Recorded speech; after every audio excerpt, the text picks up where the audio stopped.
10h05, vamos dar início à nossa reunião. Bom, primeiro, bom dia a todos.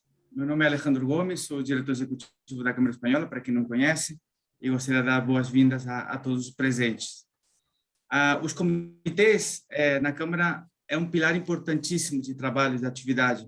São espaços de conhecimento, de troca, de networking. Então, como equipe, temos a responsabilidade de desenvolver encontros, organizar eventos e trabalhar na parte operacional das ações. Então, mas quem dá a vida, quem realmente importa, né, nos comitês são vocês, os sócios, os membros que participam desses espaços. Hoje é um dia importante, né, Cássio? Hoje é um dia que, por fim, iniciamos o subcomitê de fiscal, de tributarista. Esse comitê, esses assuntos que a gente vai tratar nesse comitê, eram tratados no comitê jurídico, um comitê mais amplo, de mais assuntos, e esse ano a gente decidiu ter um capítulo à parte, um capítulo onde só trataremos de assuntos tributários de tanta repercussão hoje em dia com a reforma e tantos outros assuntos que virão a ser tratados nesse comitê. Bom, gostaria inicialmente de agradecer, dar boas-vindas e agradecer o Cássio Carvalho, da RDC Advocacia, e ao Rodrigo Larosa, da KPMG, que são os líderes desse subgrupo, desse comitê. Gostaria de agradecer também aos senhores, a senhora Ana Carolina Monguiló, a Ivani Oliveira e Edson Fernandes, por dedicarem o seu tempo e conhecimento no dia de hoje.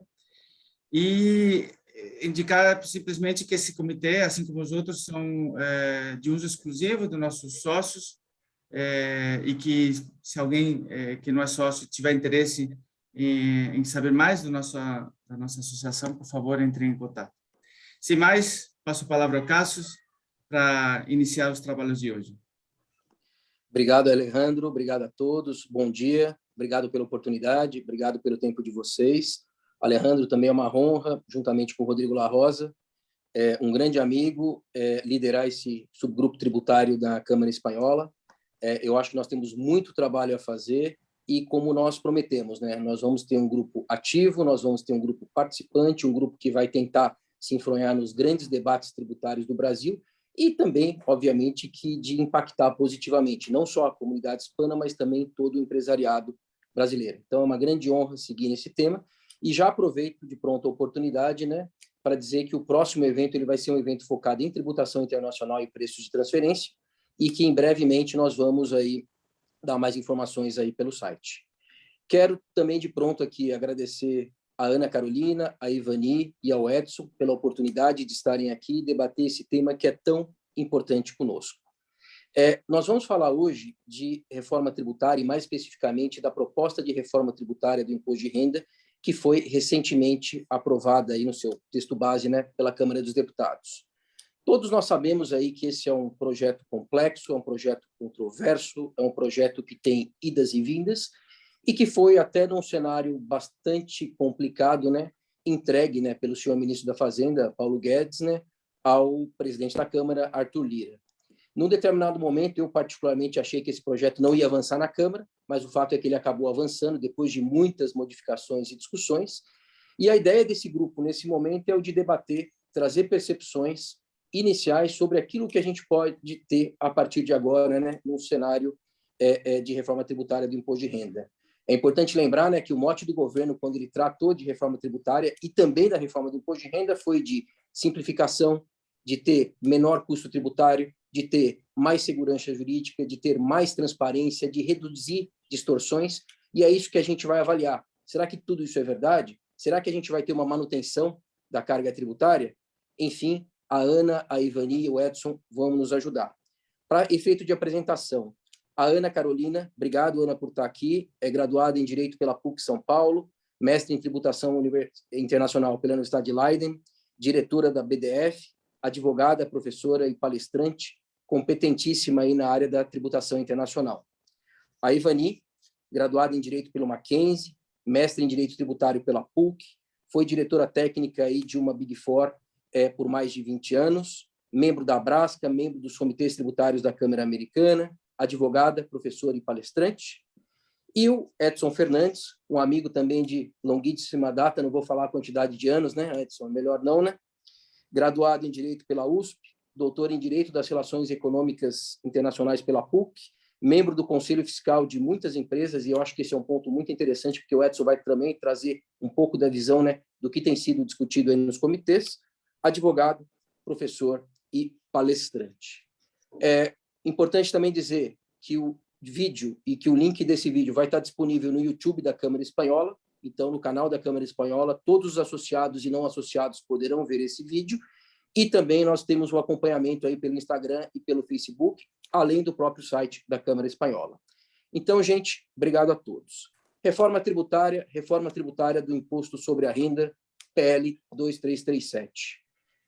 Como eu tive a oportunidade de comentar, é um PL complexo, é um PL controverso, tem sido objeto de muitas críticas, e a par dessas críticas e a par, talvez, de tantas modificações que ele tem sofrido, independentemente aí de critérios técnicos, né, para sua discussão, o fato é que ele foi aprovado na Câmara dos Deputados e agora ele segue no Senado.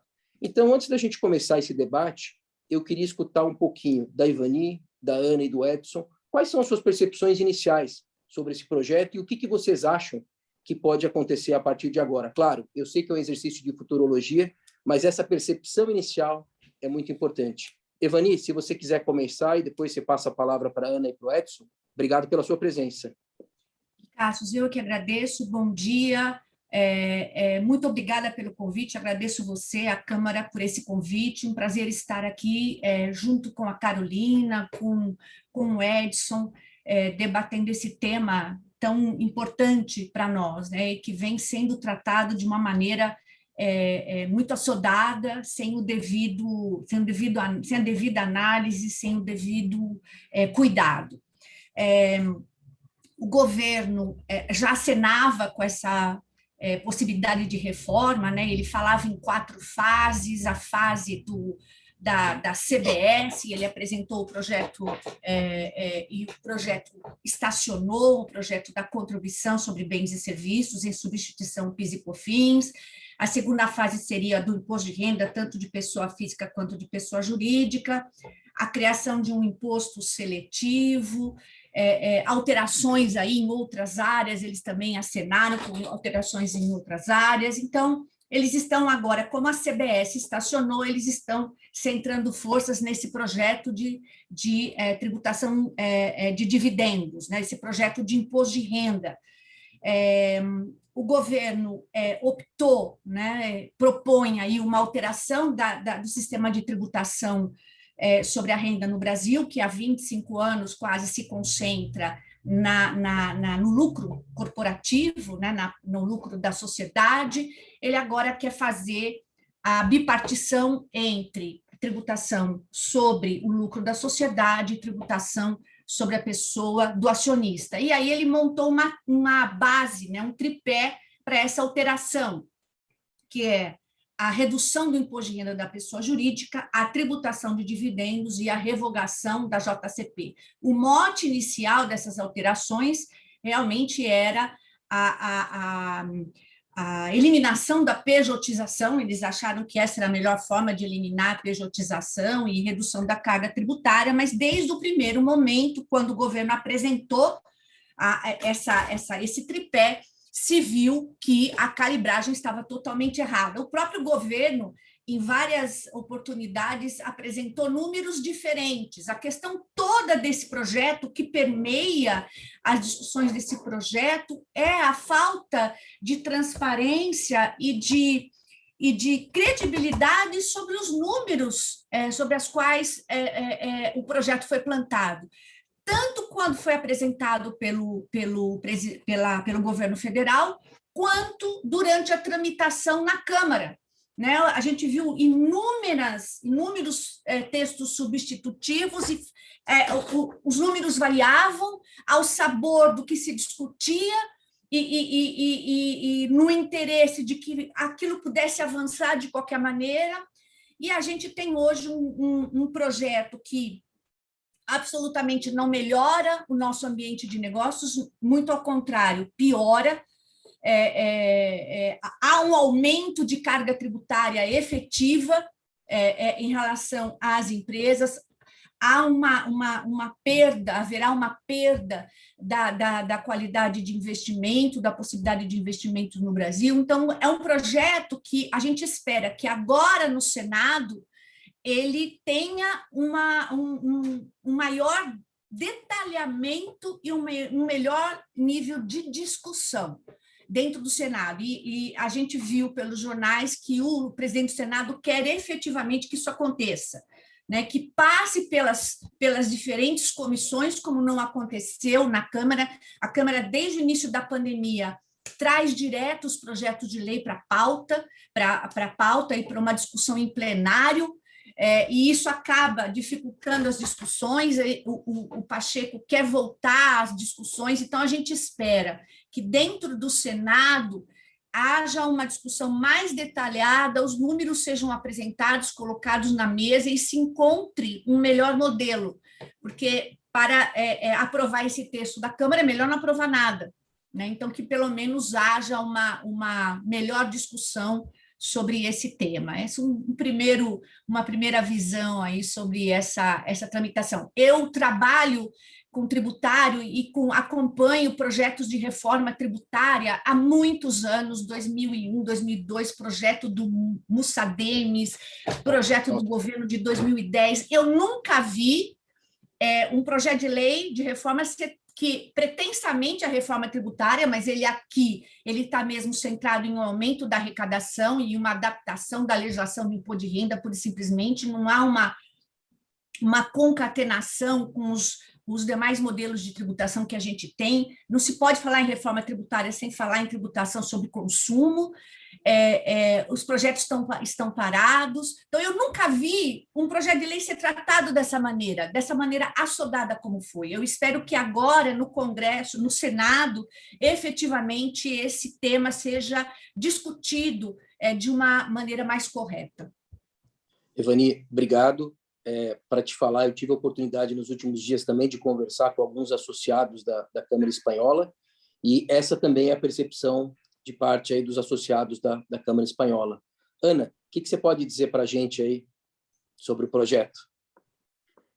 Bom, Cássius, Alejandro, Edson, Evani, bom dia. Eu queria começar primeiramente agradecendo, né, Cássius, Alejandro, pelo convite da Câmara Espanhola. É uma alegria imensa estar aqui com vocês hoje. Em primeiro lugar, por estar aqui do lado de amigos, queridos e pessoas que eu admiro tanto, né, todos vocês. E o segundo motivo é que, embora esse nome esquisito que eu tenha, vocês não vão encontrar em lugar nenhum, esse Monguilode, Monguilô, e cada um pronuncia de um jeito, é um nome espanhol, e é uma família estranhamente espanhola. Eu sou nacional, tenho passaporte espanhol, mas essa família é uma família muito pequenininha de uma região específica da Espanha. Então, me sinto em casa aqui, estando ao lado de vocês. Olha, eu assinaria embaixo de tudo que a Evani disse, concordo super com ela, todas as palavras dela eu repetiria com a mesma ênfase. Eu acho que esse projeto ele começou mal, e como ela disse, não é uma reforma, não é algo que promova uma alteração estrutural do nosso sistema tributário. Os motivos ficam sempre não muito claros, né, do porquê que esse negócio foi tocado tão rápido e com essa força. É para aumentar a carga? É para cumprir promessa de campanha? Quais seriam os motivos? Qual que é o acordo político que foi amarrado por trás disso? Concordo também muito com a Evani no que diz respeito à ausência de transparência em relação aos números. Vai provocar um aumento de carga global? Não vai? Quais são os perdedores, os ganhadores? Todo mundo tem reclamado muito dessa falta de transparência dos números, que não é ruim só para os setores específicos que são afetados, mas também é ruim para o país. A gente vive um cenário de insegurança fiscal que nos afeta a nossa economia, nossa perspectiva de crescimento futuro, profundamente. Então, eu acho também muito errado passar um projeto dessa monta, dessa importância, com toda essa falta de transparência e segurança, com essa pressa. Ele é totalmente inadequado e inoportuno, né? Passar isso correndo no meio da pandemia. Foi uma surpresa a aprovação na Câmara. Eu acho que, num dado momento, a gente tinha essa sensação, né, de que não vai andar, não vai passar. Eu contava com a possibilidade de ser aprovado, mas não nesse susto. Eu confesso que eu não esperava que ele fosse votado naqueles dias nos quais ele foi votado. Eu fui pego um pouco de surpresa. E com uma rapidez, né, uma capacidade de amarração política surpreendente. Concordo com a Ivani também, né? Tudo indica, pelas notícias que nós temos lido nos jornais, que o Senado vai lidar com a matéria de uma maneira diferente, vai sim passar o texto por todas as comissões, e já se deu, parece, uma sinalização de que o texto que, se vier a sair do Senado, vai ser um texto diferente. Então, a sinalização que o Senado parece estar dando, né, por meio do seu presidente, o senador Pacheco, é que algumas mudanças podem acontecer no Senado, sim. O que nos leva a crer que talvez não passe esse ano. Eu começo a ter a esperança de que esse projeto ele acabe sendo engavetado no Senado, e que ele não ande, e que não dê tempo de passar esse ano, e espero que no ano que vem também não passe. E eu acho isso positivo, porque esse projeto ele misturou muita coisa. Aliás, a gente até bateu um papo antes, né, do nosso encontro aqui agora, para tentar ver quais as tantas partes desse projeto que nós abordaríamos hoje, e tem algumas partes até boas. Por exemplo, no que diz respeito à tributação do mercado financeiro, diversos aspectos que foram colocados lá são positivos, mas aí tem umas outras partes que são tão ruins que, quando você pensa no projeto de maneira global, é melhor que ele não ande. Então, vamos jogar ele fora, vamos jogar ele no lixo, vamos fatiá-lo, pegar as coisas boas que ele tem e andar somente com as coisas boas. Um último comentário. Eu teria esperança de que, paralelamente ou antes, nós tivéssemos uma reforma administrativa na qual se pensasse o tamanho do Estado brasileiro, a qualidade do gasto desse Estado brasileiro, porque eu acho que o brasileiro não aguenta mais pagar tributo, o empresário não aguenta mais pagar tributo e ver os seus tributos, a sua conta tributária aumentando, sem que o lado de lá reveja o seu padrão de gasto. Não adianta a gente dar entorpecente e cocaína para viciado, a gente tem que parar e repensar o Estado. E tem uma outra coisa também: se o Estado se ele se repensasse, eu acho que seria mais fácil passar uma reforma. Por quê? Porque os contribuintes eles perderiam um pouco essa falta de confiança. A falta de confiança ela é tão grande em termos de aumento de carga, porque o contribuinte só se vê pagando tributo, e esse dinheiro sendo mal gasto. Então, acho que uma reforma administrativa, antes ou paralelamente, seria altamente recomendável. Obrigada, Cássio, Alejandro. Obrigado, Ivani. Ana. Eu acho que eu particularmente assino embaixo no que você e Ivani colocaram. É importante lembrar, especificamente no caso do no Senado, né, que eles têm farto material para trabalhar, inclusive em relação à tributação de lucro e dividendos. Você tem PEC 110, você tem outros projetos de leis que já tratavam da mesma matéria e que ainda tramitam aí no próprio Senado, né, e que podem vir de insumo, né, para essa discussão, né. A questão é como eles vão abordar, né, e tentar acoplar tudo isso. Edson, o que você pode nos contar aí sobre o projeto de lei? Eu tenho visto, enfim, algumas manifestações suas aí em lives e debates. Eu acho que é muito rico aí a gente ter um pouco da sua expertise e experiência. Bom, Cássio, em primeiro lugar, quero agradecer também o convite. É um prazer, né, reencontrar um antigo amigo. Como você disse, não falamos datas aqui, mas já de longa data, né? Alejandro, obrigado pela oportunidade de estar aqui. Ana, Ivaninho, sempre um prazer estar com vocês, né? Pessoas que eu também conheço há bastante tempo. Cássio, eu vou abrir algumas divergências aqui, mas eu acho que é bom pelo debate. Eu começo pelo fim, que é o que eu efetivamente concordo com o que a Ana colocou, né? E eu tenho estudado esse ponto da questão administrativa, da questão de corrupção, para onde que está indo o nosso dinheiro, né? E eu tenho estudado e tem me surgido na cabeça um termo que é paradoxo tributário, que, na verdade, o doutor Ives Gandra da Silva Martins já defendeu na tese de doutorado dele em 1970. Não usou esse termo, mas o que é isso?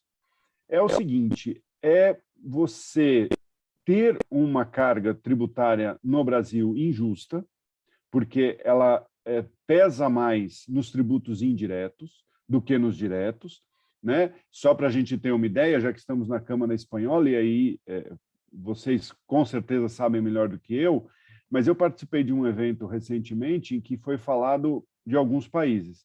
E, se eu não me engano, a alíquota básica na Espanha do mercado financeiro é 26%, né, de imposto. O Brasil é 15%.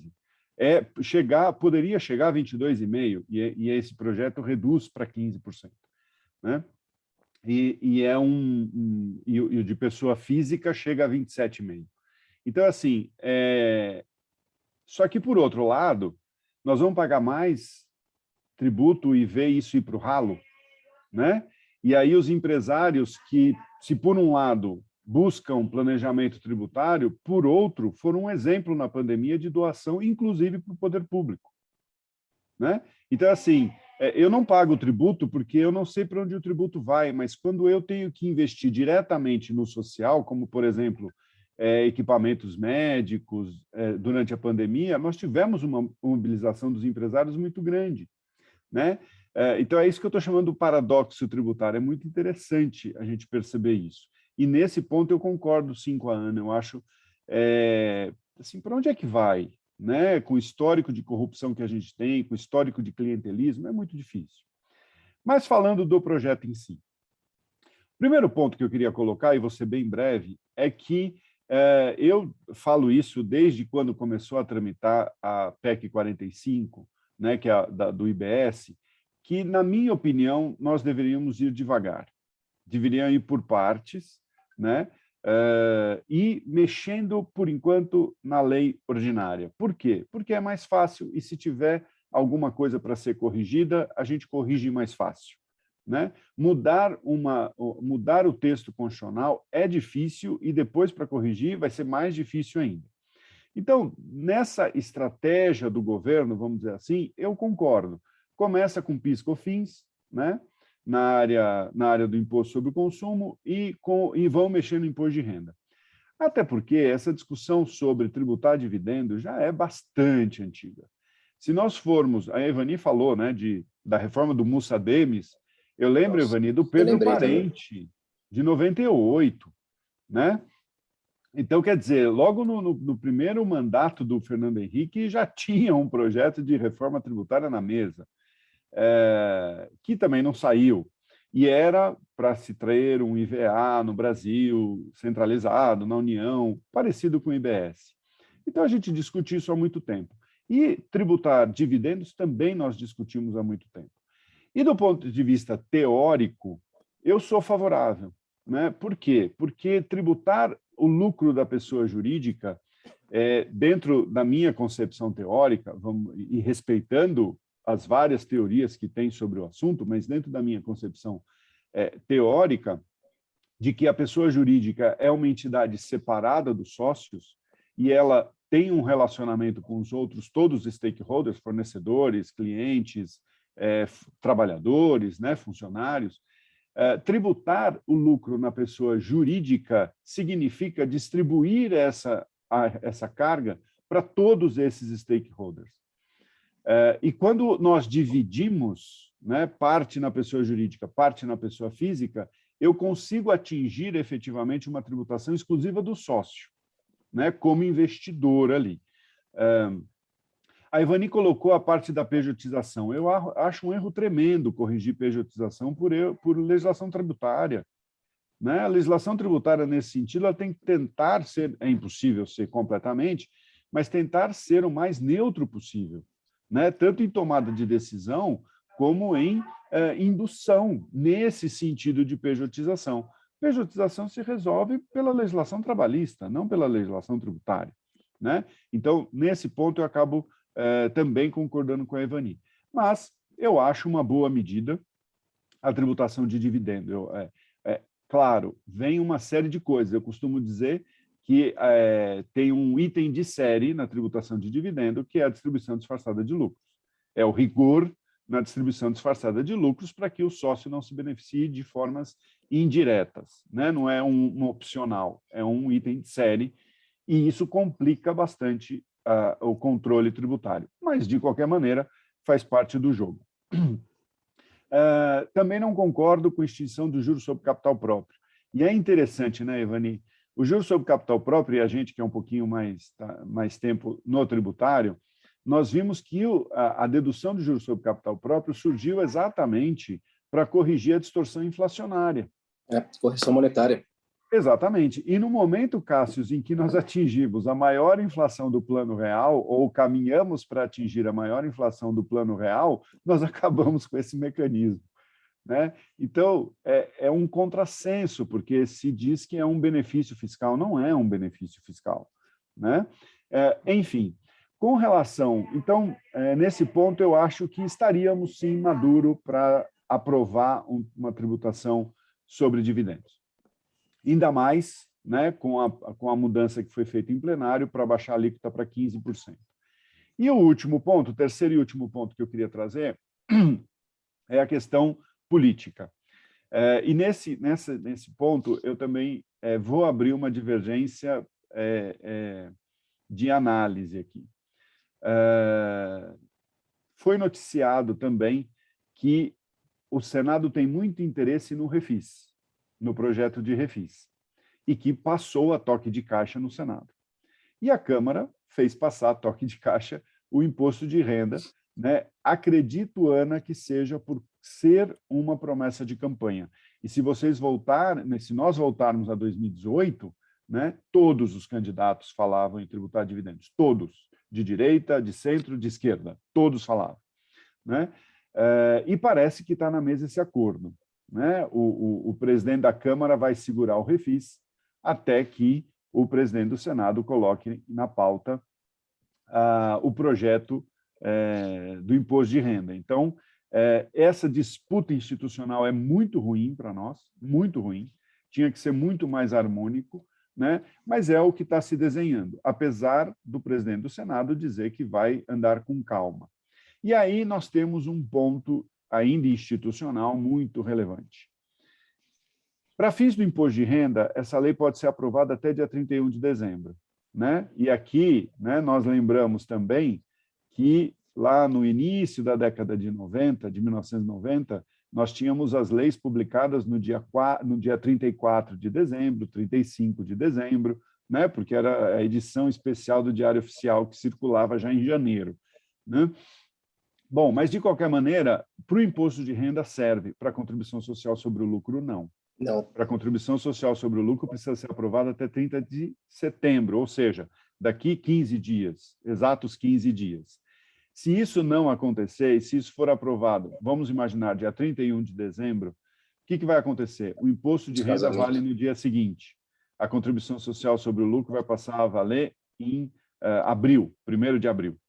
Né? Nós vamos ter o primeiro trimestre de 2022 com essa diferença de tratamento entre imposto de renda e contribuição social, o que também não é bom para o planejamento. Planejamento no sentido de estratégico das empresas. Exatamente, não é planejamento tributário, é o business plan, efetivamente. Né? Então, nós estamos nessa encruzilhada. Bom, era um pouco isso que eu queria colocar nessa primeira rodada. Legal. Obrigado, Edson. Nessas interações que a gente tem tido aí com os associados, né, de fato, aí os temas que têm sido trazidos aí a debate sempre são, né, a redução do imposto de renda corporativo, a tributação do lucro e dividendo, né, e a extinção do juros sobre capital próprio. E um quarto tópico que a gente vai abordar, que também é o imposto de renda, né, e a contribuição social calculados aí pelo regime trimestral. Quando a gente fala de imposto de renda, né, sobre tributação de lucro, dividendo e redução de imposto de renda corporativo, né, os temas que têm sido trazidos aí, né, para debate, ou as preocupações são, olha, o 15% ele faz sentido? Acho que é uma primeira preocupação, né? Um outro tema que também tem sido bastante colocado, até porque a gente tem uma população grande de empresas aí tributadas pelo lucro presumido, olha, será que esse regime de até 4.800.000 para efeito de isenção e depois 4.801 faz sentido? Será que ainda no lucro presumido a gente deveria resgatar no passado, projetos de lei que diziam que a tributação de lucros e dividendos deveria incidir sobre a diferença entre o lucro presumido e o lucro efetivamente distribuído. Essa é uma zona de preocupação. Por outro lado, nós também temos aí uma outra zona de preocupação, que é as empresas que detêm determinados incentivos fiscais, né? Então, também chegou, enfim, nesses debates aí que a gente tem tido, temas da seguinte lavra. Olha, eu tenho, na verdade, aí uma potencial redução da alíquota básica, né, do imposto de renda corporativo, e, tendo essa redução aí da alíquota básica do imposto de renda corporativo, eu tenho, por exemplo, o lucro da exploração. Será que eu vou perder competitividade em relação a isso? Como que isso daí fica? E aí, gente, eu queria escutar de vocês aí um pouco, né, as percepções de vocês aí um pouco mais escalonadas aí em relação a isso. Evani, se você quiser comentar um pouquinho, e depois passamos para a Ana e para o Edson.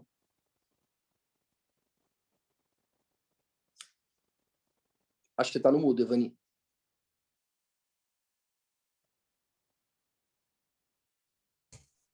Pronto? Sim. Ok, desculpem. A expressão que a gente mais ouve é essa: está no mudo, está no mudo, está no mudo, você está no mudo. Eu queria, primeiro, me deter a comentar um pouco do projeto, né? O que aprovou na Câmara, e comparar um pouco com o projeto original, até para a gente, para nos concentrarmos naquilo que hoje a gente tem de panorama de tributação aprovada na Câmara e que vai ser, a partir disso, vai ser examinado pelo Congresso. A Câmara aprovou uma alíquota de 8% para o imposto de renda da pessoa jurídica, condicionada a uma criação de um adicional da CEFEM, da compensação financeira para exploração de recursos minerais, né, sobre ferro, cobre, bauxita. Então, você considera 8% mais 10% do adicional que não foi alterado, a gente tem aí 18% de imposto de renda da pessoa jurídica. A CS foi reduzida para 8%, também condicionada à revogação de benefícios fiscais, basicamente benefícios de alíquota zero de PIS e COFINS para produtos químicos, farmacêuticos, hospitalares e, principalmente, a revogação da lista positiva, que traz um crédito presumido para a indústria farmacêutica, que acaba aí refletindo e que deve refletir diretamente no preço de venda desses medicamentos. Então, assim, começa daí, né? São fixações de alíquotas com condicionantes. Aumentar a CEFEM para 1,5% e mexer nos benefícios fiscais. Esses benefícios fiscais, eles estão revogados no artigo próprio do projeto. Lá na frente tem 2 artigos que tratam de revogação de benefícios fiscais. Então, eles já estariam revogados, no texto aprovado já estariam automaticamente revogados. Mas o que a gente verifica quando se fala em alterar benefícios fiscais, a gente começa a verificar a dificuldade de discussão do tema, porque mexer com a indústria farmacêutica, mexer com o crédito presumido da indústria farmacêutica tem um apelo popular e um apelo eleitoral, no sentido de que isso pode afetar preço de medicamento vendido para a população. Então, isso vai ser levado em consideração nas discussões dentro do Senado, todas essas vinculações. Então, hoje a gente tem uma redução potencial. Em primeiro lugar, tem isso, né? O Congresso aprovou, mas uma potencial redução para 8%, uma potencial redução para 8% de CS, para 8% de IR, condicionada à revogação de benefícios que implicam em mexer com setores da economia que trabalham e precificam suas operações com base nesses benefícios. Então, vai tornar mais dificultosa a discussão desse texto no Senado, né? Então, é uma primeira percepção. Avançou esse texto em relação à proposta original do governo? Se a gente olhar em valores nominais, avançou. O governo falava em tributação de 12,5% e reduziu o imposto de renda corporativo de 12,5% e 10% em 2023, não falava na CSLL, em diminuição da CSLL, é óbvio, né? A CSLL vai toda, a produto da arrecadação vai todo para o governo federal, não tem que dividir com estados e municípios. Os substitutivos apresentaram uma redução ainda mais arrojada, 6,5%, 5%, e aí fazia depender da arrecadação, então aí não se saberia mesmo qual seria a alíquota do imposto de renda da pessoa jurídica, deveria primeiro saber qual foi o nível de arrecadação para depois fixar a alíquota do imposto de renda da pessoa jurídica, quer dizer, é uma construção maluca, né, que deixaria completamente inseguro o empresariado em relação a qual é a efetiva alíquota de tributação. Então, a gente passou aí numa alíquota de 8 mais 10 mais 8 de CS, 26% de potencial redução tributária desses dois tributos que incidem sobre lucro. Mesmo assim, a gente tem um aumento de carga tributária, a gente passa de 34%, que é o que a gente tem hoje, para 37%. Então, é um projeto, são números que provocam um aumento de carga tributária. Então, não há aí uma neutralidade, pelo menos do ponto de vista de arrecadação. Vai ter aumento de carga tributária. Aí, falando da tributação sobre dividendos, né? Os 15% foi uma novidade importante. Em nenhum momento, desde que o governo apresentou o projeto, em nenhum momento se cogitou em diminuir a alíquota de 20% para 15%.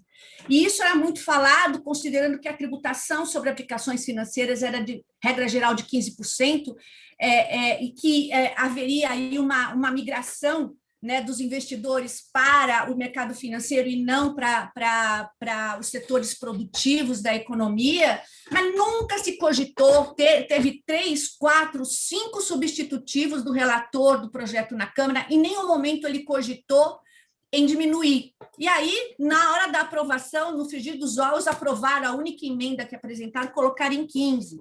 Já melhorou. Um dos substitutivos previa a tributação de 30%, se a distribuição fosse constatada por meio de uma distribuição disfarçada de lucros ou na remessa para beneficiário localizado em paraíso fiscal e regime fiscal privilegiado, se estabelecia 30%, isso voltou, né? Então, hoje é 15%, tanto para o acionista nacional, quanto para o acionista em outro país, inclusive se esse acionista estiver em um regime de paraíso fiscal ou regime fiscal privilegiado. Também em relação ao governo, foi interessante a não incidência trazida no texto final e nos substitutivos, quando os pagamentos de dividendos são dados à controladora, empresa sob controle comum, coligada, né, com participação superior a 10% no capital votante da distribuidora dos dividendos ou lucros, avaliado pelo MEP. Então, quer dizer, deixa uma margem menor de tributação efetiva na distribuição para empresas que não estão sobre a linha direta de controle e pessoa física que vai ser tributada diretamente. Então, as empresas já pediam na Câmara que, pelo menos, a tributação se concentrasse na pessoa física, né? Com relação à tributação em si, nós fizemos algumas simulações no escritório e a gente viu que, em diferentes situações, o acionista tem uma redução de recebimento de dividendos em torno até de 18%, considerando também a revogação da dedutibilidade de JCP.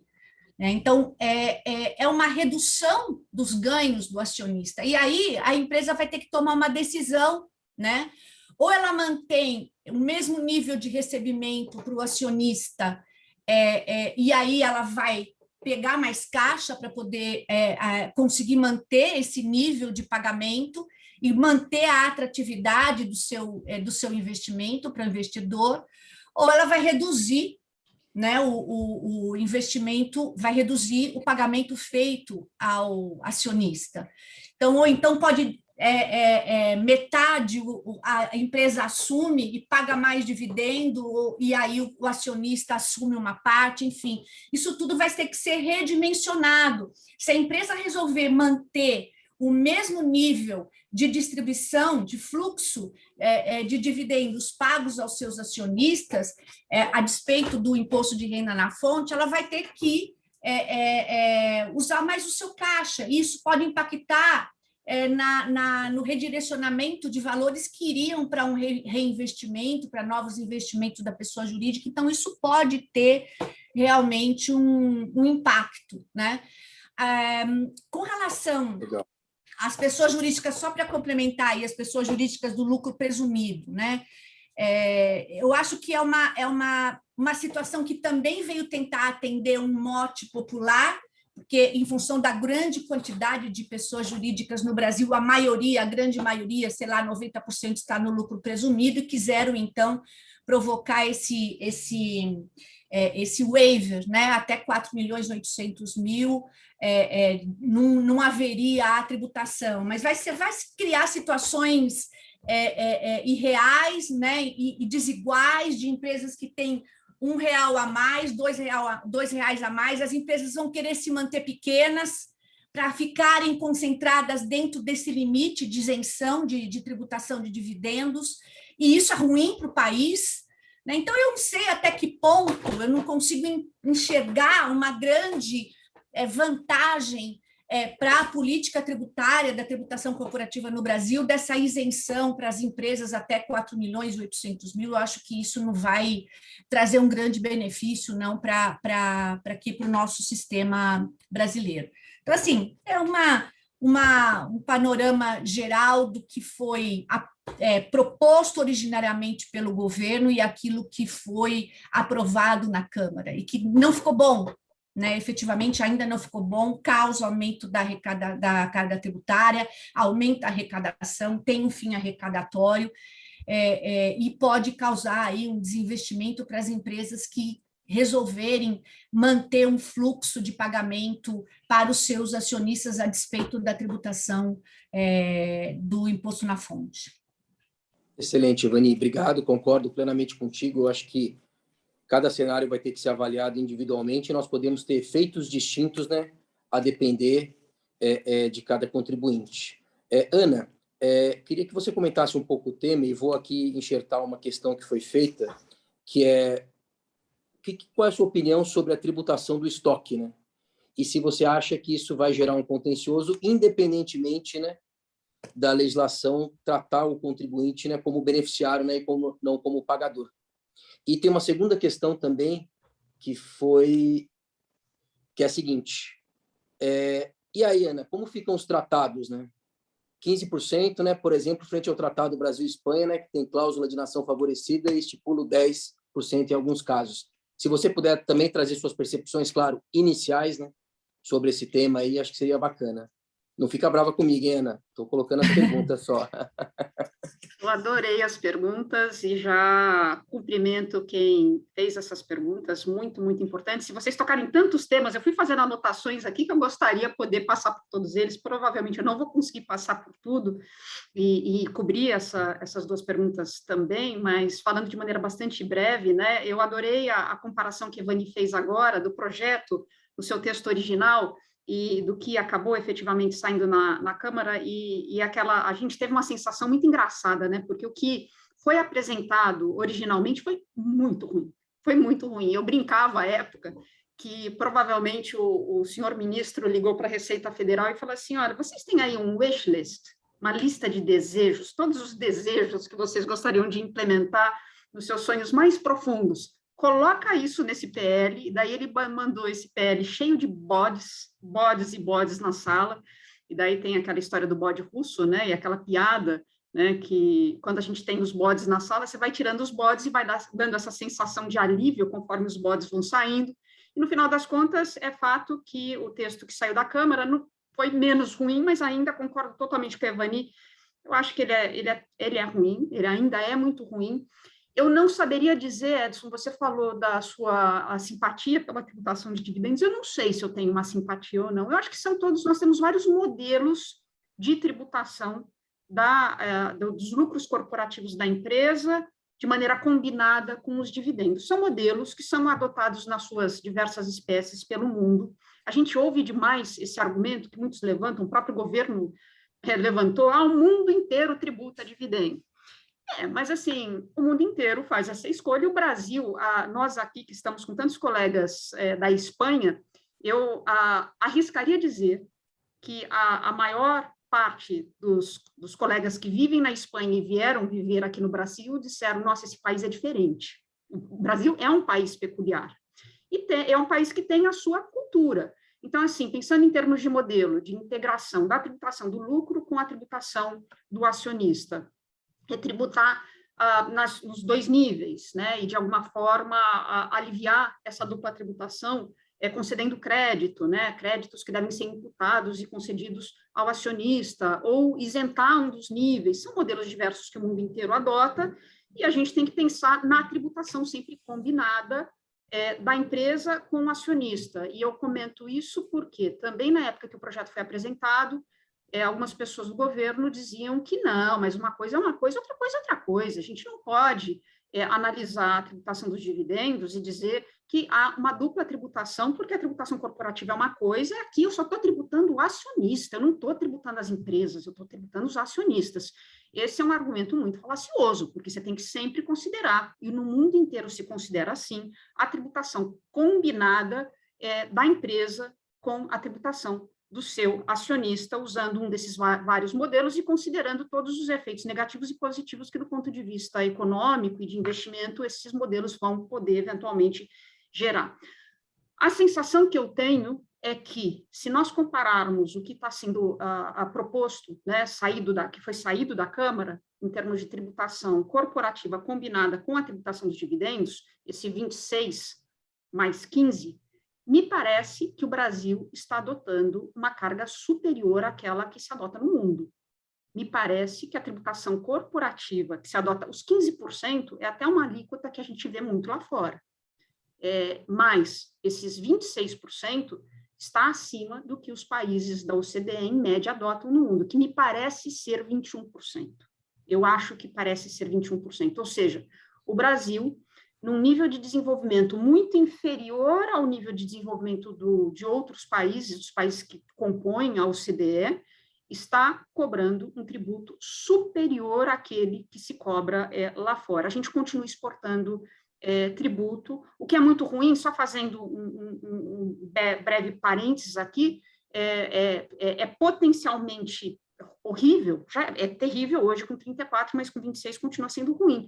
Quando a gente pensa na tributação que nós temos, que a gente chama de tributação CFC de lucros no exterior, porque a gente tributa o lucro que vem do exterior à nossa alíquota, né? Esse lucro que é gerado por controladas e coligadas no exterior. 26 ainda eu acho muito, muito alto.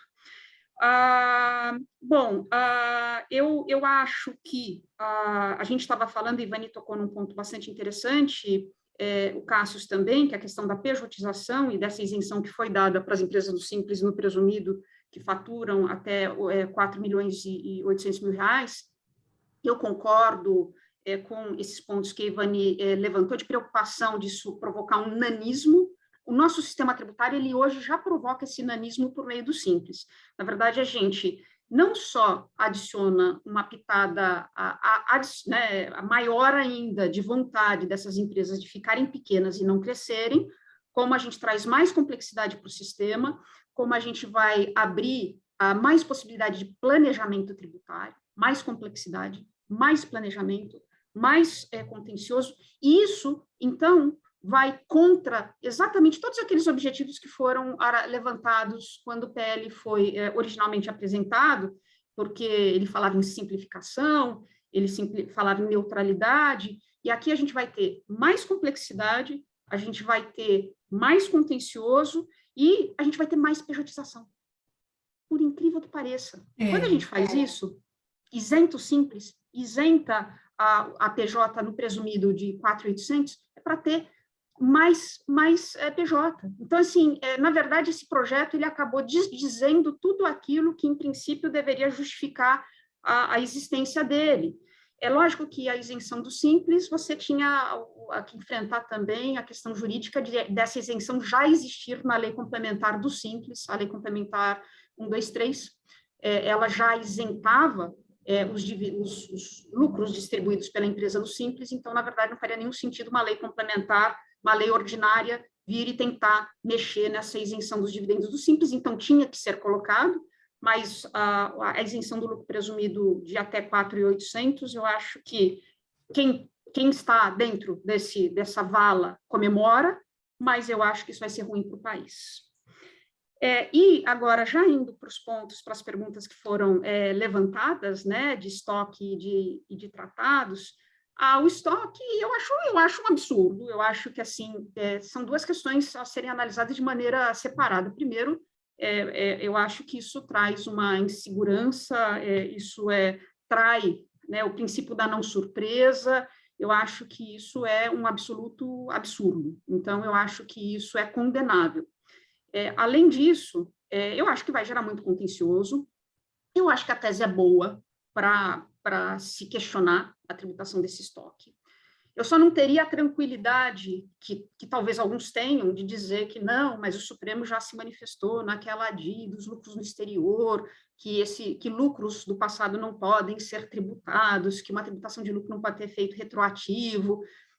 Eu concordo, mas o caso aqui é um tiquinho diferente e, além disso, aquela ADI, ela levou 14 anos para ser julgada. Todos os ministros eles foram se aposentando no meio do caminho e o nosso Supremo hoje é outro. Então, eu acho que assim não daria para a gente bater no peito com muita firmeza de que vamos ganhar esse contencioso. É por isso que a recomendação que nós temos dado, e vocês também, eu tenho certeza, vou perguntar para a Evani, para o Edson e para o Cássio, a gente tem falado para os clientes, distribuam e paguem. Paguem nesse ano. Paguem, não corram risco só de acreditar e pagar no ano que vem, para não correr o risco de alguém dizer, mas o fato gerador, pagamento no ano que vem vai tributar. Então, infelizmente, eu acho que é um contencioso que eu acho que, se for evitável, que se evite. Isso é péssimo, porque vai gerar a descapitalização das empresas. Na verdade, a gente até sabe de banco oferecendo já produto para vários clientes, tentando oferecer caixa para as empresas conseguirem distribuir esse dividendo, e de novo, é ruim para a economia e é péssimo para o país. E daí a incerteza da aprovação desse PL, a incerteza é muito ruim por um outro aspecto. Nós 4 que estamos aqui, a gente só fala nesse PL, eu acho que nos últimos meses, né? E os nossos clientes, eles querem saber do que vai acontecer, do que não vai acontecer, para se planejar, para se programar. E o grande problema é que algumas dessas estruturas, elas levam tempo para ser implementadas. Então, o medo de todo mundo eu tenho que fazer uma movimentação para me adaptar, ou eu espero. Mas se eu esperar e o ano avançar, eu talvez não tenha tempo lá na frente para me ajustar e para me adaptar. Então, isso traz uma insegurança jurídica terrível para um sistema que a gente já tem totalmente caótico. É muito ruim, porque você tem que se programar para se ajustar a tempo, e pode ser que não haja tempo se você não correr. Último comentário, já para terminar, a questão dos tratados. Eu tenho uma resposta simples que a gente pode elaborar depois. A minha resposta simples é treaty shopping. É treaty shopping. Assim, a gente já está, vou ser sincero, já estou analisando situações, não, vamos analisar tal tratado, tal. É lógico que a gente não vai fazer reorganizações, porque os tratados, só dando um passo para trás, muito embora certamente todos aqui tenham muita intimidade, se não com todos os tratados, mas com o Tratado Brasil e Espanha, os tratados, eles, via de regra, no que diz respeito a dividendo, eles trazem uma limitação de 15%, esse número mágico, mas muitos trazem limitações inferiores. O próprio Tratado Brasil e Espanha tem a possibilidade de se ter uma tributação mais baixa, ou até caso de isenção, né? Quando você tem controle, participation exemption, dependendo do nível de participação que se tem. Então, assim, em grupos grandes no exterior, com empresas que estão localizadas em vários países do mundo, havendo a possibilidade de se deslocar a subsidiária brasileira para debaixo de uma empresa que tem um tratado mais bacana, isso vai ser feito. Então, já está acontecendo essa movimentação no exterior. E aí a palavra substância econômica vai falar mais alto, né, Ana? Analisar a substância econômica da estrutura, né? Ótimo ponto. Por isso que, assim, isso é bem interessante quando você tem grupos grandes lá fora, com empresas já localizadas em vários países e que você tem a liberdade, tem um pouquinho de flexibilidade para realocar. Você vai ter situações de treaty shopping puro, que daí você vai tentar colocar casquinhas, e daí todas essas normas antielisivas vão ser levantadas, com certeza. Não, com certeza. E eu concordo com o seu ponto, Ana. O que eu tenho visto, pelo menos com os clientes que eu atendo, é clientes sob pressão nesse momento para tomar decisão, muitos deles avaliando, inclusive, situações aí de redução de capital, né, que você tem um prazo de 90 dias, né, e aí, né, o que fazer, quando fazer, né, e quase com datas limites aí. Você sabe que do tema Treaty Shopping, né, só fazendo um parênteses, né, o Edson Fernandes me deu um livro do Chueri, que o Chueri escreveu sobre Treaty Shopping, acho que ainda na década de 90, eu tenho ele até hoje, Edson. Edson, se você puder comentar um pouquinho, e um tema que eu tenho visto, né, muito nas mesas de debate é efeito contábil decorrente da reforma tributária. Uma das questões que mais tem chegado, pelo menos para mim, é, Cássio, e aí? E o meu imposto de renda diferido, né, ativo? Eu vou ter que, na verdade, baixar? Como vai ficar isso? Eu sou uma companhia aberta.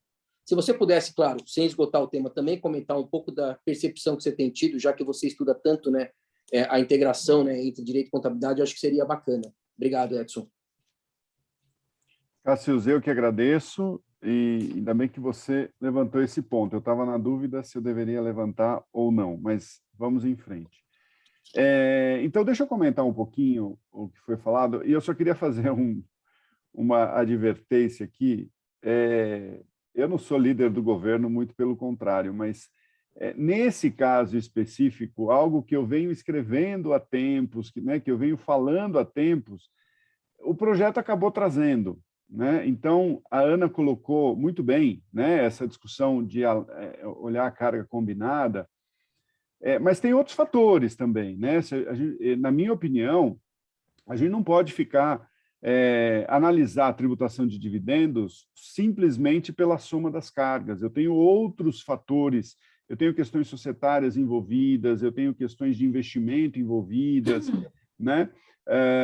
Então, saindo um pouquinho da caixinha exclusivamente tributária, há, né, como eu comentei na primeira parte que eu falei aqui, fundamentos teóricos para fazer essa separação, com benefícios, inclusive, para a pessoa jurídica.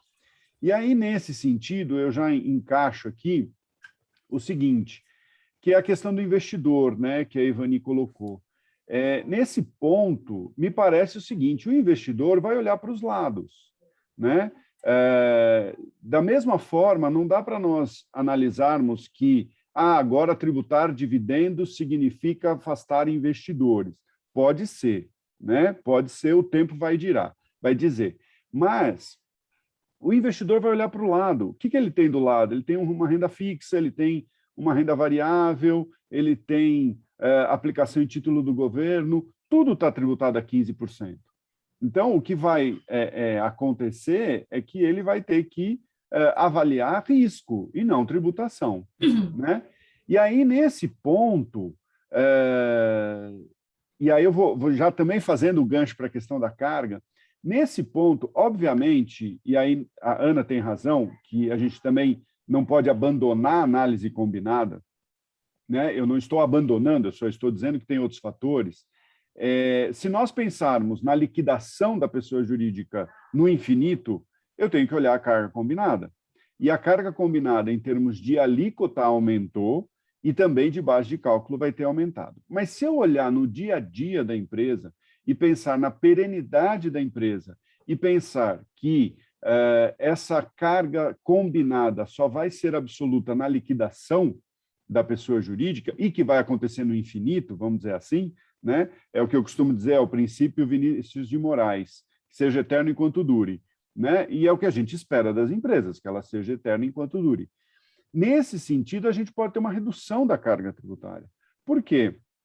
Porque vamos olhar, né, com exceção daquelas pessoas jurídicas que são utilizadas para o sócio prestar serviço, né, que aí praticamente 100% do lucro é distribuído, mas aí se ele está prestando serviço, ele está fugindo da tabela progressiva e ainda talvez valha a pena, ainda esteja menor do que a tabela progressiva, Mas pensando, por exemplo, nas multinacionais, como nós estamos falando na Câmara Espanhola, pensando nas companhias abertas, qual é o percentual do lucro que é distribuído? Né? Esse é o percentual que vai ser tributado em 15%, e esse é o percentual que vai ter a redução de 34% para 26% ou 27%. Então, quanto mais a empresa fizer a retenção do lucro, menor vai ser a carga tributária.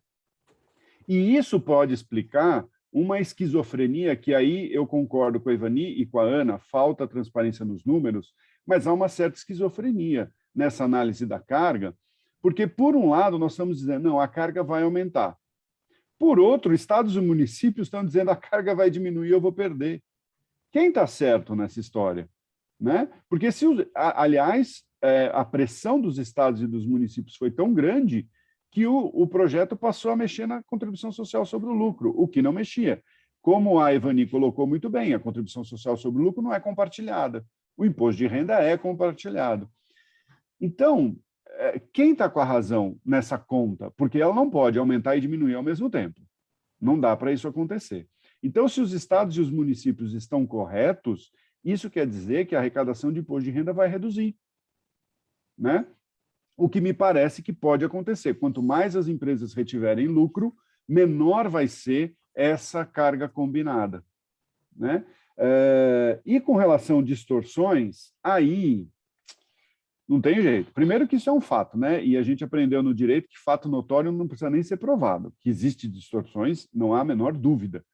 Mas já existem hoje. E aí nós estamos numa armadilha tributária. Porque para nós desatarmos para nós sairmos de um lado dessa armadilha, nós vamos criar outras distorções. Como, por exemplo, a questão do lucro da exploração, como o Cássio comentou. Ou vou dar um exemplo, inclusive, que interessa a empresas espanholas, porque uma desse setor chegou recentemente no Brasil e chegou forte, que é a área de incorporação imobiliária. Essa vai ter perda. Por quê? Porque o incorporador imobiliário recolhe o imposto de renda, contribuição social, PIS e COFINS, com base no regime especial de tributação, que não mudou. Não teve redução da carga. A carga continua os 4% sobre o faturamento. Só que eu tenho agora os 15% de tributação dos dividendos. Então, a área de incorporação imobiliária foi afetada. Aliás, sempre que se fizer redução de carga tributária, de alíquota, vamos dizer assim, né, ou que se pressupõe uma redução de carga, isso vai afetar quem tem benefício fiscal. É claro, porque quem tem benefício fiscal tinha competitividade calculada, por exemplo, lucro da exploração hoje, calculado com base em 34%. Vai passar a calcular 26%, né, e os 15% tributado. Isso não tem jeito. Agora, como é que a gente resolve isso? Né? Eu lembro dessa discussão também na CBS, na unificação de PIS e COFINS. A Zona Franca de Manaus reclamou. Bom, então a gente coloca a CBS a 50%, a Zona Franca de Manaus vai ser imbatível, o que não faz sentido. Então, nós estamos numa armadilha tributária que é muito difícil desatar esse nó. Né? Alguns interesses já estão consolidados. Como é que a gente faz isso? Mais um motivo da gente tentar fazer via lei, e não via emenda constitucional. Mas, enfim. E aí eu pego esse ponto para fazer o gancho no último assunto que o Cássio provocou, que é a questão do IR diferido. Né? Nós temos dois efeitos. O que é o IR diferido? E aí, Cássio, eu lembro que entender o que era o IR diferido era a separação entre assistente e consultor, lá na Price. Né? Quando você conseguia fazer aquela primeira folha da auditoria da provisão do imposto de renda, que é onde você punha o IR diferido, você estava apto a conduzir uma equipe, né, de auditores ali.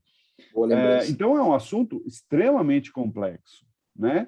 E o que eu costumo dizer também, Cássio, e talvez você concorde comigo, a Ana e a Ivani também, que você pode pegar o melhor tributarista, né, o ideal, aquele tributarista que sabe tudo de lei tributária. Se ele não tiver conhecimento de contabilidade, ele não vai entender o que é o IR diferido. Porque isso é um efeito contábil do imposto de renda. E um efeito importantíssimo, com reflexo societário, com reflexo em covenants, né, para a empresa. Você pensar em empresa, você tem que pensar nisso. E como é que ele é calculado? Ele é calculado, rapidamente, é a alíquota do imposto de renda sobre aqueles valores que a empresa pode recuperar no futuro de imposto de renda. Muito bem, basicamente 2. Prejuízo fiscal. Esse não tem efeito. Na minha opinião, Cássio, não sei se você concorda, mas não tem efeito, porque o prejuízo fiscal ele só é aproveitado mesmo lá na frente. Então, a pessoa jurídica que tiver IR diferido só de prejuízo fiscal, não vai ter efeito. Vai reduzir esse valor, vai reduzir o ativo, vai ter um impacto no resultado, mas não vai ter perda de direito.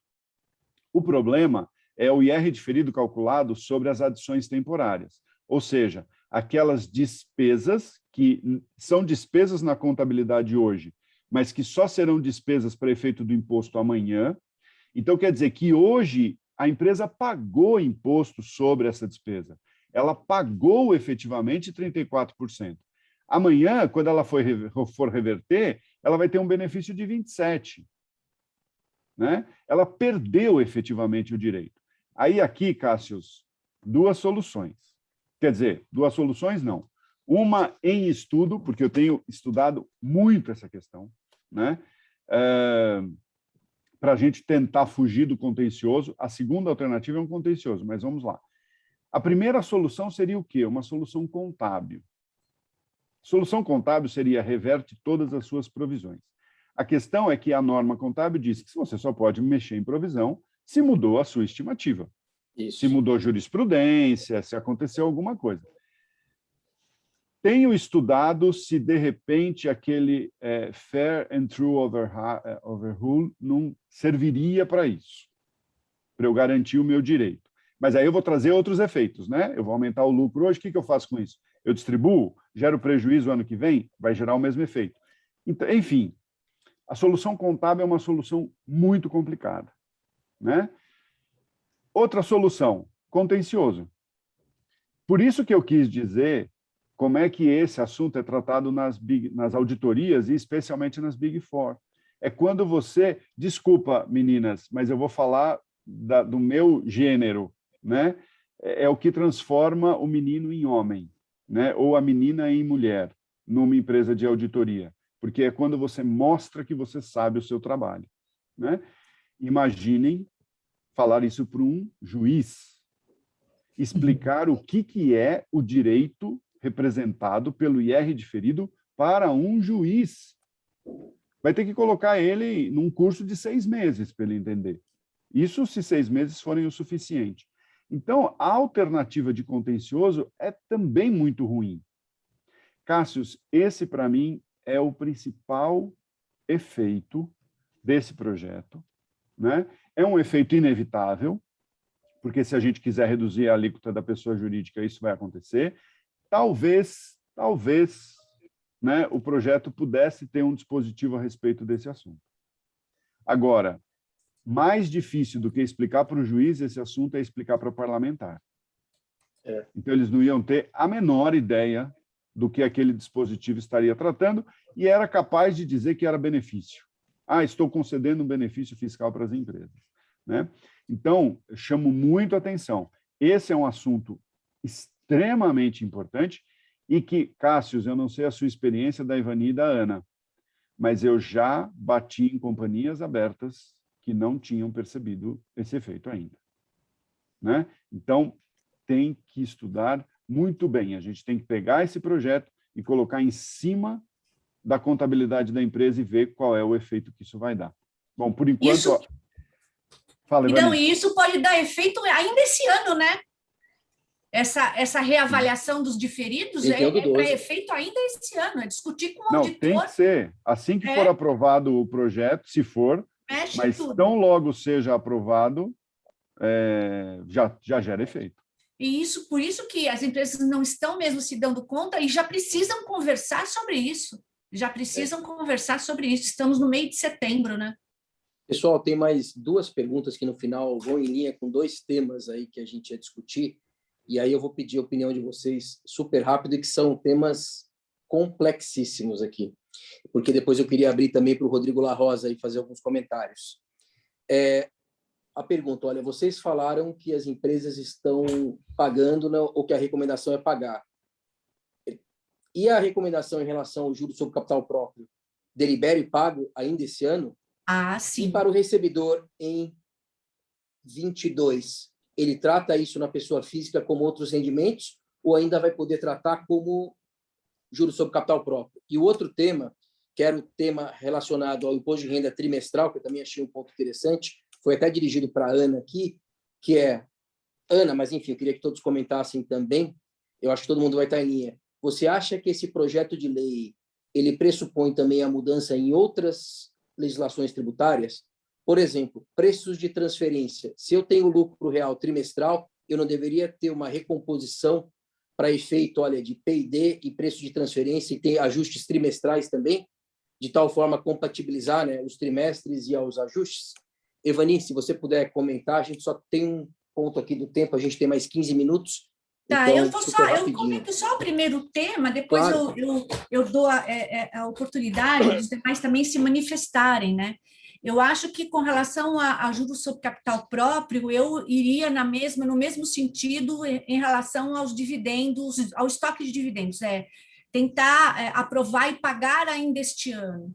Eu acho que o pagamento, como havia ainda uma discussão no texto original do governo, ele mantinha o artigo 9º da 9249, que trata de JCP, e ele só dizia que a dedutibilidade ficava vedada a partir de 1º de janeiro de 2022. Então, muitos entendiam, e eu também entendi, a gente até discutiu isso, Edson, eu lembro num evento, eu entendi que o JCP permaneceria, né, como uma possibilidade de pagamento ao acionista, apenas ele não seria mais dedutível. Acontece que no texto aprovado na Câmara, eles simplesmente revogaram todo o artigo 9º. Então, eu acho até que o Instituto existe, né? Mas, do ponto de vista tributário, aquilo que se pagar a partir de 2022, se aprovado o projeto, aquilo que se pagar para o acionista vai ser considerado tributação de dividendos ou um outro pagamento, que aí é até pior, porque tem influência até de um outro tipo de pagamento com alíquota de 30%. Eu acho que o que deve ser feito é aprovar a JCP e pagar este ano. Eu acho que deixar para o ano que vem é abrir uma discussão judicial e, do ponto de vista tributário, vai ser entendido que este pagamento é um pagamento de dividendos, exigindo a tributação na fonte alíquota de 15%. E é um tema, né, Evani, super complexo, porque geralmente você delibera o juros sobre capital próprio no momento da prestação de contas, lá na frente, né? Então, em tese, né, todo o processo de fechamento contábil e liquidação deveria ser antecipado. Ana, se você puder. Tem tantos temas interessantes. Eu queria que a gente tivesse aqui umas 3 horas para bater papo hoje. Sei que não temos, então vou tentar falar tudo em 2, 3 minutinhos. Em relação à JCP, concordo com tudo que a Evani disse. Eu acho que tem, sim, que deliberar e pagar tudo esse ano em função desse risco, o fato de se revogar o dispositivo, e daí a gente cairia num vácuo no ano que vem, se esse pagamento for feito no ano que vem, concordo super, e eu faria até uma recomendação adicional, mas é uma recomendação de tese, contencioso, não faço já o disclaimer que não é uma recomendação de faça porque é certo, é uma tese, que é a tese de você distribuir JCP retroativo. Então, quem tiver aí eventuais oportunidades de pagar JCP retroativo, se esse PL andar, o faça este ano, porque essa oportunidade vai acabar. E em relação a TP, eu concordo que faria sentido, né?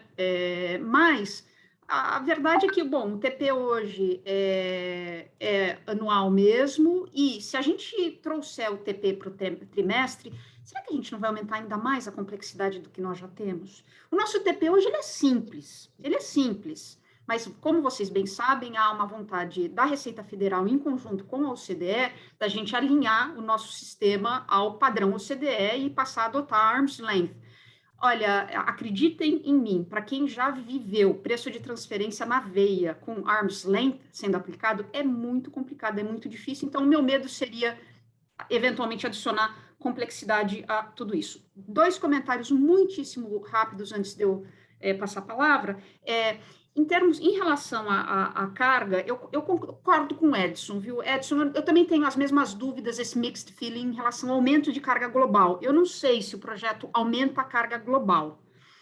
Alguns economistas têm até levantado a possibilidade de que esse projeto, ele no final, ele causa déficit e ele tenta antecipar a receita para 22 e tem os seus motivos para antecipar a receita para 22. Mas, do ponto de vista global, talvez até provoque um déficit, mas essa falta de transparência na apresentação do projeto não nos faz ter visibilidade em relação àqueles setores. Tem setor e tem muita gente que vai pagar mais, sim. Tem gente que vai. Então, teve aí a realocação de carga, alguns vão pagar mais, vai ter aumento de carga, mas, de modo global, alguns dizem que talvez tenha déficit. Não saberia dizer.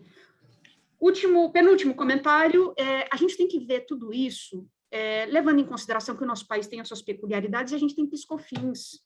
Então, assim, fora IR, CS, a tributação do dividendo, ainda tem PIS/COFINS, que se virar uma CBS a 12%, então, é a morte, é muito, muito caro.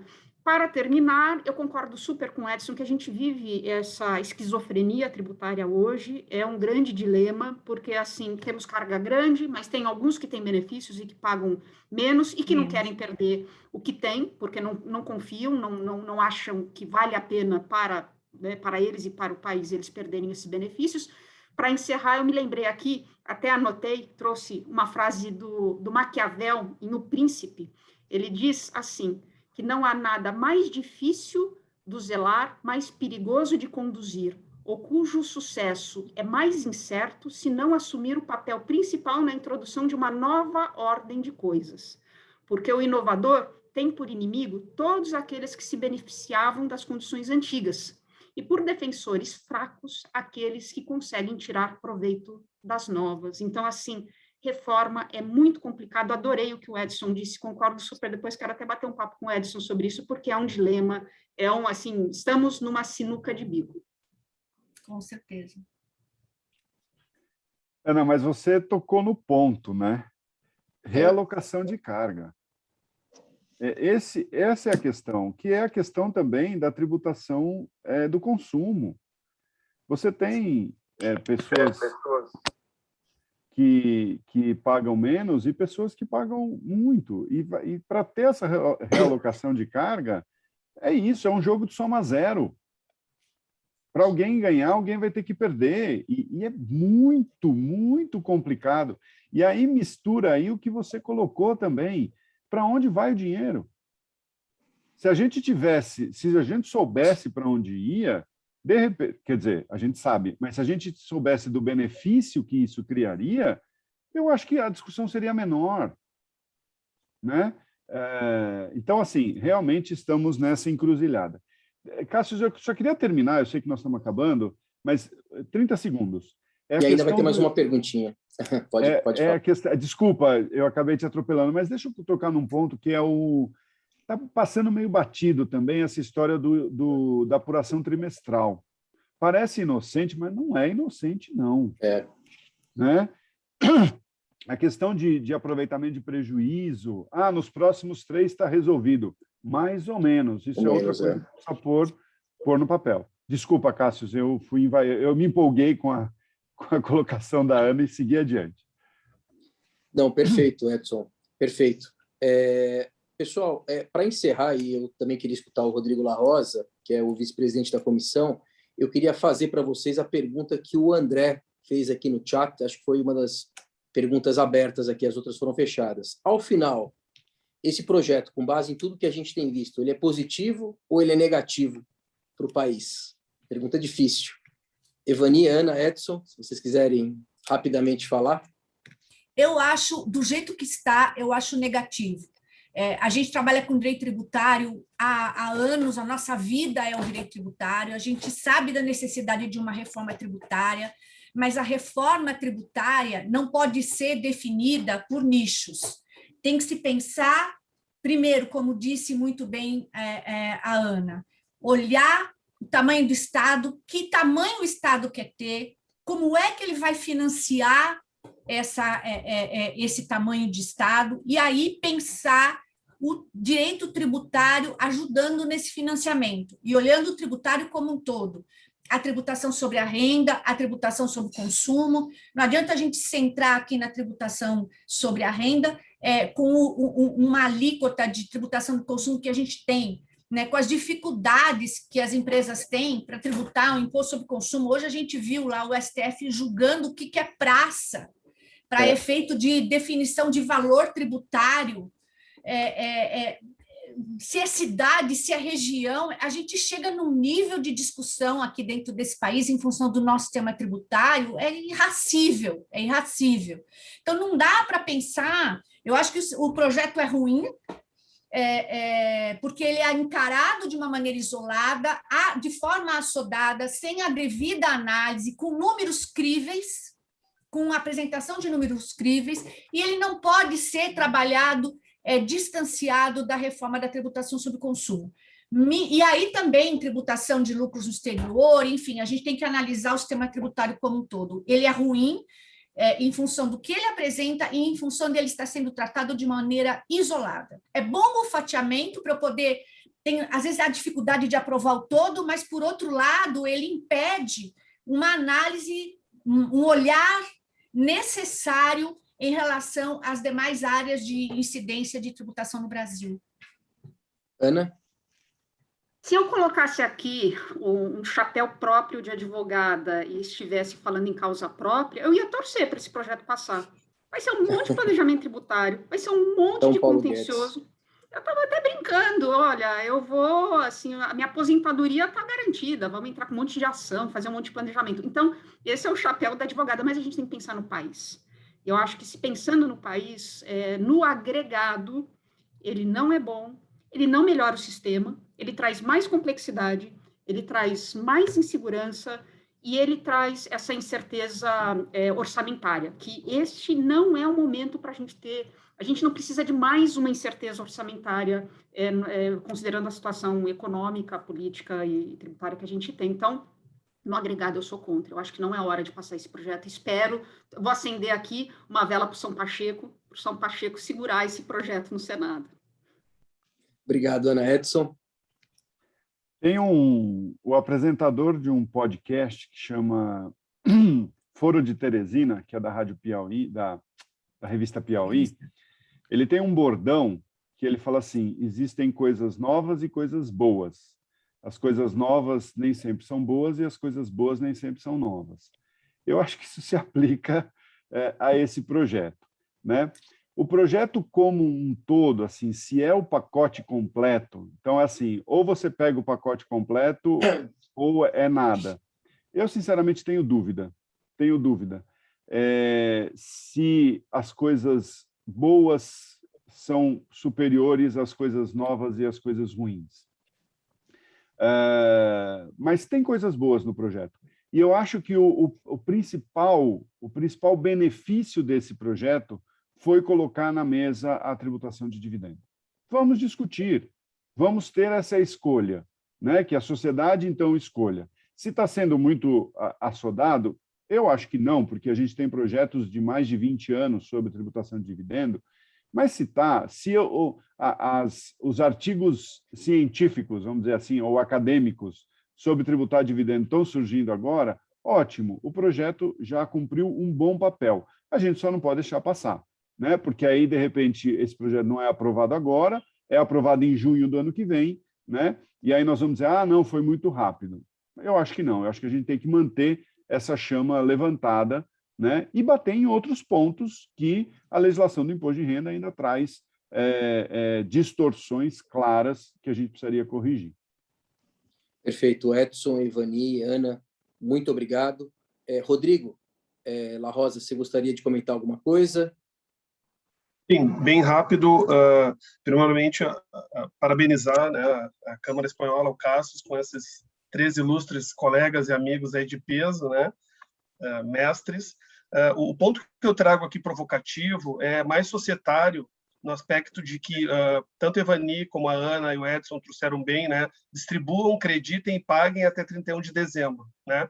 Mas a gente sabe que tem reservas que foram constituídas à luz de expansão, de equivalência não não materializada, né? Como é que eu desconstruo todo o racional que eu utilizei para não levar à mão do sócio agora por uma questão de tributação? Então, esse é um ponto sensível que a gente sabe que as empresas elas retêm até para expansão. Quer dizer, poxa, se a minha controlada ainda não realizou aquele lucro, né? Foi por isso que aquela equivalência patrimonial eu trouxe ela como lucro não realizado. E o segundo ponto, só para provocar o time aí no último minuto, se eu preciso creditar, distribuir, aprovar e pagar até 31 de dezembro, como que fica o lucro gerado no ano de 2021, que juridicamente ele se materializa dia 31 de dezembro? Mesmo que eu faça distribuições antecipadas, né, que as empresas fazem, eu estou antecipando, é um caixa contra um ativo, mas eu vou distribuir realmente ele juridicamente, talvez, na deliberação em 2022. E minha dúvida então, esse lucro, ele naturalmente vai ser tributado ali, que está de 15%? La Rosa, são excelentes pontos, obrigado pela contribuição. Eu acho que a gente não vai conseguir explorá-los aqui, porque já deram a 1h30 que já estão me batendo, mas na próxima reunião a gente pode marcar e partir deles. Mas eu concordo com você, são temas complexos. Eu acho que eles vão em linha aí com o que o Edson, a Ivani e a Ana colocaram: planejamento empresarial, planejamento de capital, planejamento de longo prazo, e coisas que você não consegue mexer num processo de curto prazo. Eu acho que a questão do lucro é uma questão complexa mesmo, porque você não consegue, muitas vezes, ter a contabilidade fechada 31/12 e pagar, né, isso em 31/12. Como que vai fazer, né? Vai deixar um pedaço de juros sobre capital a ver? É uma outra questão também que a gente precisa avaliar. Gente, queria só deixar minha opinião. Eu confesso que eu também me sinto um pouco desapontado com as discussões de reforma tributária no Brasil. Eu me lembro que há 2 ou 3 anos atrás, até pelo NEF, aí a gente começou a discutir muito PEC 45, depois veio o PEC 110, e parece que as coisas não avançam, né? Não avançam de uma forma organizada, sistematizada, né? E eu acho que hoje a gente tem pedaços, fragmentos, né, de lei que a gente quer mudar, mas, de novo, sem consistência, sem coerência e sem análise da carga tributária global. Eu acho que, sim, a discussão é interessante, mas o projeto, eu acho que ele precisa ser melhorado. Eu não acho que é um projeto perdido. Eu, particularmente, não sou contra a tributação de lucro e dividendo, mas eu acho que, de fato, ele precisa ser melhorado, e eu acho que o Senado e a própria Câmara têm uma oportunidade importante, né, para tentar revisar isso e, quem sabe, com o tempo adequado, com a profundidade adequada, né, trazer um projeto que possa refletir um pouco mais, né, os anseios necessários em matéria tributária. Eu acho que o ponto do Edson é um ponto muito preciso, no qual, olha, é uma soma, né, com resultado zero. Claro, um processo de alocação e realocação sempre vai deixar alguns descontentes, né, mas isso faz parte do processo, né? Mas o que aqui a gente busca é transparência, é razoabilidade, é consistência, né? É a capacidade da gente olhar um sistema e ir adiante e falar: esse sistema é bom. Ivani, Ana, Rodrigo, Edson, olha, muito obrigado pela presença de vocês. É uma honra ir para a Câmara ter profissionais aí tão gabaritados aí como vocês. Já estão convidados para as próximas reuniões, né, Alejandro?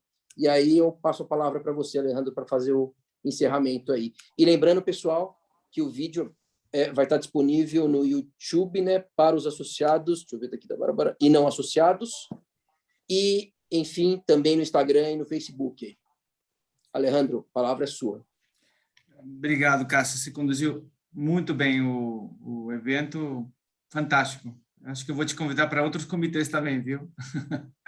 Estamos sempre à disposição. Quero agradecer mais uma vez, fazer as minhas palavras, Edson, Ana Carolina, Ivani, Rodrigo, agora a sua contribuição final. Foi fantástico, eu sou totalmente leigo, mas eu aprendi muito com vocês hoje e acredito que as pessoas que permaneceram até agora devem ter gostado demais dessa discussão, desse debate. Muito obrigado mais uma vez e esperamos contar com vocês em outras ocasiões. Até a próxima. Obrigado. Obrigado, pessoal. Um abraço a todos aí. Fiquem bem. Obrigado, pessoal. Um abraço. Obrigada, um abraço. Tchau, gente. Abraços.